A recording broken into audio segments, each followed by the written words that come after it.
예수께서 무리를 보시고 산에 올라가 앉으시니 제자들이 나아온지라. 입을 열어 가르쳐 이르시되 심령이 가난한 자는 복이 있나니 천국이 그들의 것임이요. 오늘 푸르는 교회 100번째 주일 예배 설교로 팔복 강해를 시작하게 됩니다. 특별히 우리는 누가복음과 사도행전 강해를 마치고 곧바로 팔복을 다루게 되는데요. 누가복음과 사도행전의 렌즈로 팔복 본문을 살펴보기 원합니다. 그래서 오늘은 본격적으로 팔복을 살펴보기 전에 렌즈를 새로 끼우는 작업을 하도록 하겠습니다. 팔복의 서론으로서 특별히 팔복이 속해 있는 산상수훈 가운데 팔복이 어떠한 위치에 있고 어떠한 역할을 하는지를 함께 살펴보기 원합니다. 마태복음 5장 1절 말씀입니다. 예수께서 무리를 보시고 산에 올라가 앉으시니 제자들이 나아온지라. 마태복음의 저자 마태는 유대인을 위한 복음서를 썼습니다. 그래서 유대인들에게 가장 효과적으로 가장 강력하게 예수님을 소개하고자 하였죠. 그 방법이 바로 예수님을 제2의 모세로 묘사하는 것이었습니다. 오늘 다 언급할 수는 없지만 마태는 마태복음 안에 모세와 비슷한 예수님의 일화를 많이 넣어 놓았습니다. 그리고 오늘 본문도 마찬가지입니다. 예수님께서 산으로 올라가시죠. 이는 마태가 의도를 가지고 기록한 것입니다. 이스라엘 역사에서 산에 올라가 말씀을 가지고 내려온 사람이 있었습니다. 바로 모세였죠. 모세는 시내산에서 10계명을 가지고 내려옵니다. 그리고 제2의 모세, 온전한 모세이신 예수님은 산에서 팔복을 선포하시는 것이죠. 그래서 구약의 10계명과 신약의 팔복이 연결됩니다. 10계명은 그 이후에 이어지는 모든 율법의 기반이 됩니다. 마치 헌법처럼 말이죠. 팔복도 마찬가지입니다. 팔복을 기반으로 하여 산상수훈의 모든 권면과 경고가 이어지는 것이죠. 산상수훈 전체, 마태복음 5장에서 7장을 읽어보시기를 권합니다. 왜냐하면 팔복 하나만 딱 떼어 보아도 의미가 있지만 산상수훈 전체에서 팔복의 의미를 생각할 때에 나무뿐만 아니라 숲을 또한 볼 수 있게 되는 것이죠. 그런데 여러분, 산상수훈을 읽어보시면 알게 되는 것이 있습니다. 팔복을 제외한 산상수훈은 거의 대부분 행위를 말합니다. 화해해라, 아내를 버리지 말라라, 맹세하지 말라, 악한 자를 대적하지 말라, 구제함을 은밀히 하여라. 이렇게 산상수훈의 대부분이 선택하고 움직이고 말하고 행동하는 것을 말합니다. 눈으로 드러나는 행위를 말하고 있는 것이죠. 하지만 팔복은 그렇지 않습니다. 팔복은 그 행위의 기반입니다. 선택과 행위와 말과 행동의 시작점입니다. 그것이 무엇입니까? 바로 생각입니다. 성품입니다. 마음입니다. 팔복은 내면을 다루고 있습니다. 사랑하는 성도 여러분, 누가복음과 사도행전 강해의 결론이 무엇이었습니까? 모든 일을 환대하고 그들에게 예수 그리스도와 하나님의 나라를 전하고 가르치는 삶, 바로 그것이 성도의 삶이 되어야 한다고 함께 나누었죠. 그리고 그것은 외부로 드러나는 행위입니다.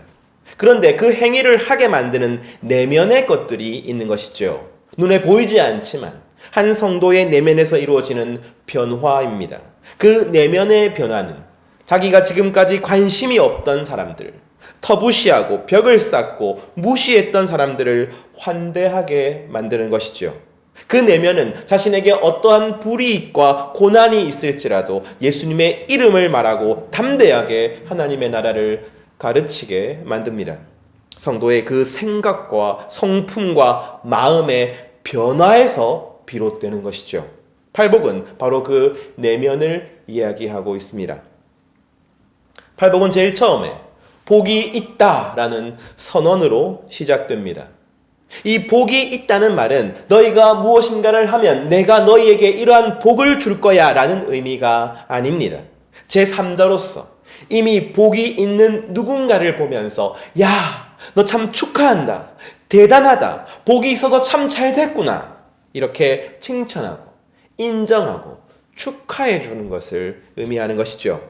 팔복은 우리가 복을 받기 위해 무언가를 해야 한다는 의미가 아니라 예수님께서 어떤 사람들을 보시고 너 참 복이 있구나 칭찬해 주시고 인정해 주시고 축하해 주시는 것입니다. 그렇다면 누가 이러한 축하를 받을까요? 대표적으로 누가 이러한 인정을 받을 수 있을까요? 사도행전식으로 말하자면 바로 바울이 그렇겠죠.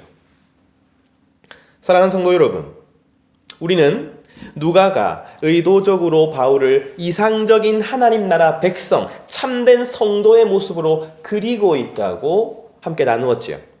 구원받은 사람은 모두 바울과 같은 삶을 살아야만 하는 것입니다. 그러나 너무 부담스러워하지 마십시오. 팔복이 말하는 복된 사람은 분명히 바울과 같은 사람이지만 팔복은 내면을 다룬다고 하였습니다. 하나님께서 바울의 행위, 바울의 성과, 바울의 열매, 바울의 업적을 칭찬하는 것이 아니라는 것이죠. 하나님께서는 바울의 내면을 칭찬하고 계십니다. 사랑하는 성도 여러분, 우리도 마지막 날에 예수님 앞에 서게 될 것입니다. 그리고 바로 그때에 저는 우리가 이 팔복의 칭찬을 받게 될 것이라고 생각합니다. 어떤 행동, 어떤 결과, 어떤 성과가 아니라 그렇게 순종하고 충성하고 시도하게 만들었던 내면을 칭찬해 주실 것이라고 믿습니다. 때로는 부족하고 때로는 연약해도 노력하게 만들었던 우리의 내면을 인정해 주실 것이라고 믿습니다. 그것이 저 천국에서 경쟁이 없는 이유가 아닐까요? 마음은 경쟁할 수 없기 때문입니다. 마태복음 5장 3절 말씀입니다. 심령이 가난한 자는 복이 있나니 천국이 그들의 것이며. 그래서 팔복의 첫 번째 복이 심령이 가난한 자로 시작되는 것이지요. 병행 본문인 누가복음의 팔복은 4가지 복과 4가지 화로 구성됩니다. 그리고 누가복음의 첫 번째 복은 심령이 가난한 자가 아니라 그냥 가난한 자입니다. 저는 누가복음 강해에서 이 말씀이 산 위에서 이상과 원칙을 말씀하신 예수님께서 산 밑에 있는 우리의 현실 가운데 오셔서 그 이상과 원칙을 우리 현실에 맞게 바꾸어 말씀하여 주신 것이라고 해석하였습니다. 하지만 한편으로 마태는 팔복에서 심령의 이야기를 하고 싶었던 것입니다. 마음의 이야기, 성품의 이야기, 내면의 이야기를 하고 싶었던 것이죠. 왜냐하면 모든 것이 내면으로부터 시작되어 밖으로 드러나기 때문입니다. 우리의 모든 행위는 우리의 내면에 그 이유가 있기 때문입니다. 그래서 팔복을 통해서 구원받은 성도가 어떤 성품과 어떤 생각과 어떤 마음으로 살아가는지를 보여주는 것이죠. 그리고 여러분, 팔복에서 우리가 주목해야 하는 것이 하나 더 있습니다. 팔복을 원문의 표현과 오순대로 제가 읽겠습니다. 복 있습니다. 영이 가난한 사람들은 하늘나라가 그들의 것입니다. 복 있습니다. 슬퍼하는 사람들은 그들이 위로를 받을 것이기 때문입니다. 복 있습니다. 온유한 사람은 그들이 땅을 물려받을 것이기 때문입니다. 복 있습니다. 정의에 굶주리고 목마른 사람들은 그들이 배부르게 될 것이기 때문입니다. 복 있습니다. 불쌍히 여기는 사람들은 그들이 불쌍히 여김을 받게 될 것이기 때문입니다. 복 있습니다. 마음이 깨끗한 사람들은 그들이 하나님을 보게 될 것이기 때문입니다. 복 있습니다. 평화를 일구는 사람들은 그들이 하나님의 아들, 딸이라 불릴 것이기 때문입니다. 복 있습니다. 정의 때문에 박해를 받아온 사람들은 하늘나라가 그들의 것입니다. 우리말로는 정확히 드러나지는 않지만 잘 보시면 첫 번째 복과 마지막 8번째 복은 다른 복들과 다릅니다. 다른 복들은 미래형입니다. 아직 받지 않은 복입니다. 그러나 첫 번째와 마지막 8번째 복은 우리가 이미 받았습니다. 현재형인 것이죠. 그리고 우리가 받은 복도 동일합니다. 하늘나라가 현재 이미 지금 우리의 것입니다. 복 있습니다. 영이 가난한 사람들은 하늘나라가 이미 그들의 것입니다. 복 있습니다. 정의 때문에 박해를 받아온 사람들은 하늘나라가 이미 그들의 것입니다. 사랑하는 성도 여러분, 제가 지금까지 설교 중에 자주 언급했죠. 우리는 기승전결, 처음, 중간, 끝 이렇게 결론이 마지막에 오는 글쓰기가 익숙하지만 대표적인 히브리식 글쓰기는 중간에 결론이 나옵니다. 그것을 봉투구조 혹은 액자구조라고 부릅니다. 설명하자면 A 단락이 나오고 B 단락이 이어지고 A 다시 단락이 나옵니다. A와 A 다시는 비슷한 단락입니다. 그러면 그 A와 B와 A 다시 단락이 하나의 문단이 되고 하나의 의미를 전달합니다. 그런데 결론은 중간에 들어간 B 단락입니다. 봉투처럼 액자처럼 이 B 결론을 A 단락이 감싸고 있다고 해서 봉투구조, 액자구조라고 하는 것이죠. 팔복은 이 액자구조를 가지고 있습니다. 이 관점에서 보면 첫 번째 복과 마지막 8번째 복은 액자가 되는 것입니다. 그래서 중간에 있는 결론을 그림을 감싸고 있는 것처럼 감싸는 것이죠. 사랑하는 성도 여러분, 그렇다고 해서 첫 번째 복과 8번째 복이 중요하지 않다는 의미가 아닙니다. 어쩌면 더 중요한 복일 수 있죠. 이제 다음 주부터 우리가 하나하나씩 살펴보게 될 것입니다. 다만 제가 말씀드리는 것은 이번 강해는 팔복을 1번부터 8번까지 계단처럼 점점 발전되고 개발되고 완성되는 그림으로 설명하지 않는다는 의미입니다. 혹은 1번부터 8번까지 동일한 성격과 동일한 의미를 가진다고도 말하지 않는다는 것입니다. 1번과 8번 그리고 2번부터 7번까지를 다르게 액자와 그림으로 설명할 것입니다. 순서는 1번부터 8번까지 순서대로 갈 것이지만요. 그리고 오늘은 그 액자와 그림 이야기를 하겠습니다. 1번과 8번이 액자라고 하였죠. 그런데 액자인 심령이 가난한 자는 이미 복을 받았습니다. 액자인 의를 위하여 박해를 받은 자는 복을 이미 받았습니다. 그런데 어떤 복을 받았습니까? 바로 하늘나라, 하나님 나라 백성이 되는 복이죠. 하나님의 택하심을 입어 구원받고 성도가 되는 것, 바로 우리가 받은 복입니다. 그러나 여러분, 심령이 가난하다는 것을 오해해서는 안 됩니다. 심령이 가난하다는 것은 단순히 겸손을 의미하지 않습니다. 그 정도 수준이 아니에요. 영이 핍절한 것입니다. 영이 파산한 것입니다. 메시지 성경은 이를 벼랑 끝에 서 있다라고 번역했습니다. 그러니까 첫 번째 복의 대상은 벼랑 끝에 서 있는 성도인 것이죠. 아니, 왜 하나님을 믿는 자에게 복이 있다고 하지 않고 벼랑 끝에 서 있는 자가 복이 있다고 말씀하시는 것일까요? 하나님을 믿는 자가 하나님 나라 백성이라고 말씀하시지 않고 의를 위하여 박해를 받은 자가 하나님 나라 백성이라고 말씀하실까요? 그 이유는 하나님 나라를 소유한 모든 성도는 벼랑 끝에 서 있기 때문입니다. 하나님 나라를 소유한 모든 성도는 의를 위하여 박해를 받을 수밖에 없기 때문입니다. 고난과 핍박과 결박을 당하여 말 한마디밖에는 할 수 없는 그러한 상태를 우리는 사도행전에서 말세라고 불렀죠. 여러분, 다시 바울을 생각합시다.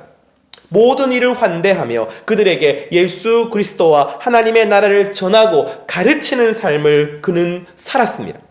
하지만 이 명제에서 제가 맨 처음에 생략한 말이 있습니다. 예루살렘에서 그가 로마 군대에 잡혀서 결박당하고 왕들과 총독들 앞에서 재판을 받았지요. 그것은 말세를 보여주는 것이었습니다. 누가는 이렇게 결박당해 있는 바울을 아주 길게 자세하게 우리에게 소개합니다. 그 이유는 성도에게 반드시 말세가 닥칠 것이라는 것을 보여주기 위함입니다. 여러분, 성도는 말세를 살게 될 것입니다.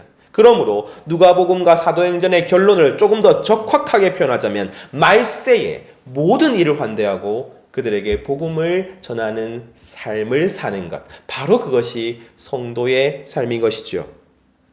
첫 번째 복과 여덟 번째 복은 성도가 말세 가운데 분명히 벼랑 끝에 서게 될 것이고 끊임없이 박해를 받게 될 것이지만 자신은 이미 구원을 받았고 하나님 나라 백성이 되었음을 상기시키는 것입니다. 바로 이것이 액자인 것이지요. 그리고 말세에 우리가 이미 받은 복인 구원 안에서 모든 일을 환대할 수 있는 내면을 가지게 되는 것입니다. 두려워하지 않고 복음을 전하고 가르칠 수 있는 내면을 가지게 되는 것입니다. 바로 그것이 두 번째부터 일곱 번째까지의 복인 것이죠. 하지만 이 두 번째부터 일곱 번째까지의 복은 아직까지 완전히 우리에게 주어지지 않았음을 기억하십시오. 슬픈 자, 온유한 자, 정의를 갈망하는 자, 불쌍히 여기는 자, 마음이 깨끗한 자, 평화를 갈망하는 자는 아직 그 복을 기다리며 살아갑니다. 그 복을 타는 목마름으로 바라보며 살아갑니다. 사랑하는 성도 여러분, 교회에서 쓰이는 말 중에 가장 오염이 되어 있는 단어가 바로 복입니다. 교회에서 말하는 복은 물론 하나님을 잘 믿고 구원받아 천국 가는 것이죠. 그러나 은연중에 교회에서 말하는 복 안에는 세상의 복이 섞여져 있습니다. 건강의 복, 장수의 복, 시험의 복, 화목의 복, 물질의 복, 성공의 복이 침투해 있습니다. 왜요? 대다수의 성도들은 죽고 나서 천국 가는 것이 구원의 전부라고 생각하기 때문입니다. 그리고 자신은 이미 그 구원의 복을 받았다고 생각하기 때문입니다. 그러니 이제는 구원의 복이 아닌 다른 복, 세상의 복도 받고자 하는 것이죠. 하지만 틀렸습니다. 죽으면 천국 가는 복은 액자에 불과합니다. 그리고 그 액자에는 그림이 있어야 하는 것이죠. 내면의 복까지 있어야 바로 총체적인 구원인 것입니다. 사랑하는 성도 여러분, 솔직히 말하면 저도 세상의 복을 구합니다. 건강의 복을 구하고 화목의 복을 구합니다. 우리 교회 2명의 고등학생이 정말 공부 열심히 하고 또한 시험 잘 쳐서 좋은 대학 가기를 구하고 있습니다. 하지만 그러한 복은 하나님께서 주실 수도 있고 안 주실 수도 있습니다. 그러한 복이 우리에게 도움이 될 때도 있고 도움이 되지 않을 때도 있습니다.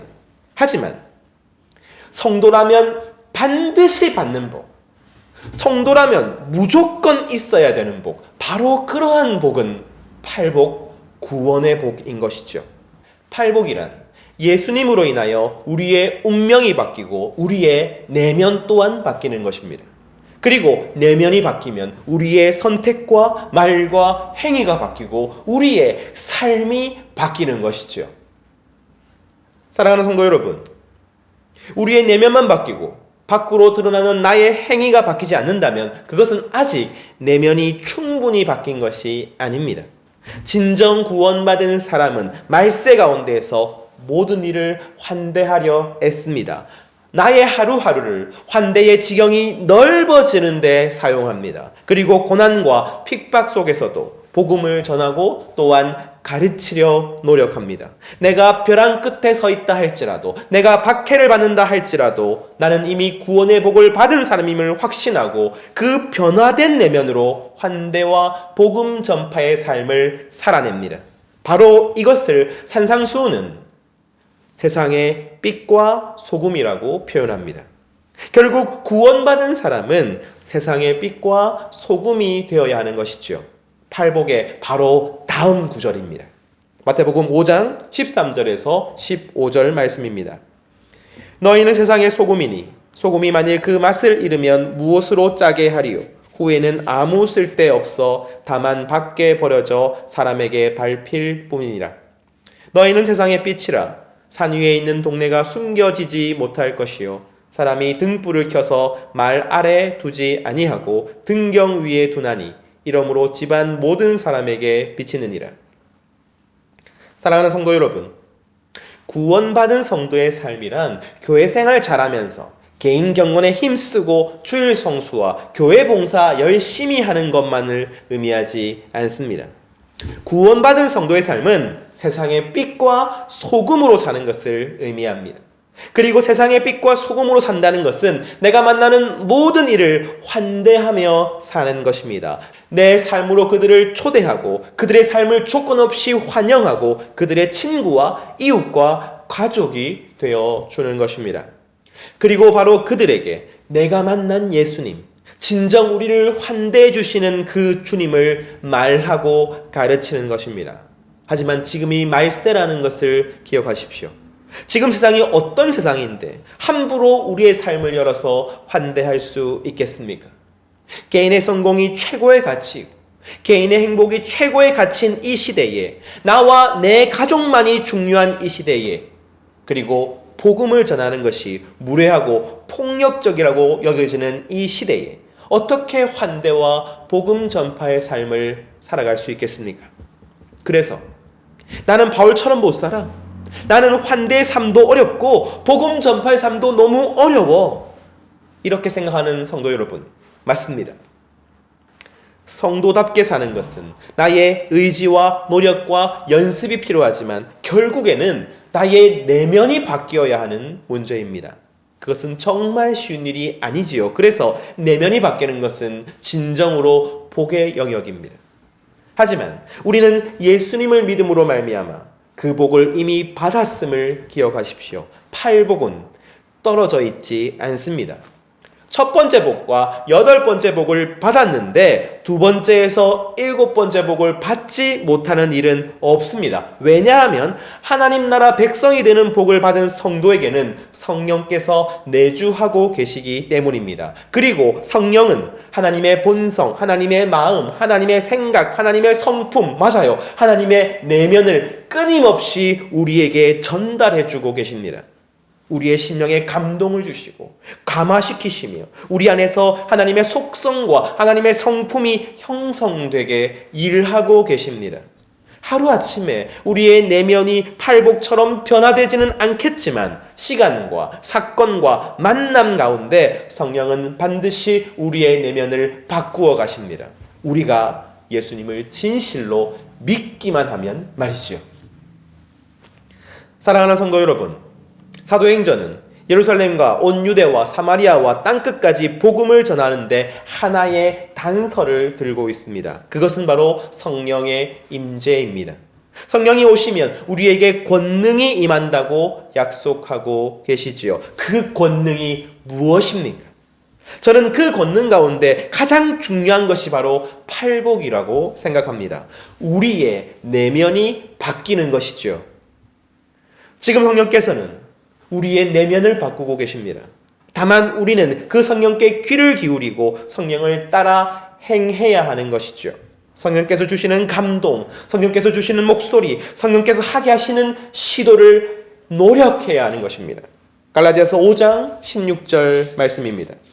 내가 이르노니 너희는 성령을 따라 행하라. 그리하면 육체의 욕심을 이루지 아니하리라. 사랑하는 성도 여러분, 우리는 이제부터 팔복을 하나씩 살펴볼 것입니다. 하지만 그 복은 우리가 쉽게 떠올리는 복과는 다릅니다. 구원을 받은 성도로서 이 말세에 나의 내면이 바뀌어 살아가는 것입니다. 그래서 나로 하여금 환대와 복음 전파가 가능하게 만드는 것입니다. 바로 이것이 총체적인 구원이며 우리가 진실로 받아야 하는 복인 것이죠. 우리 안에 계시는 성령께서 나의 내면을 정말로 그렇게 바꾸어 주시기를 간절히 소망합니다. 우리가 성령께 집중하고 귀를 기울이며 성령을 따라 행할 수 있게 되기를 간절히 소망합니다. 그리하여 이 총체적인 복을, 구원을 받아 누리는 우리 모든 성도가 되기를 간절히 소원합니다.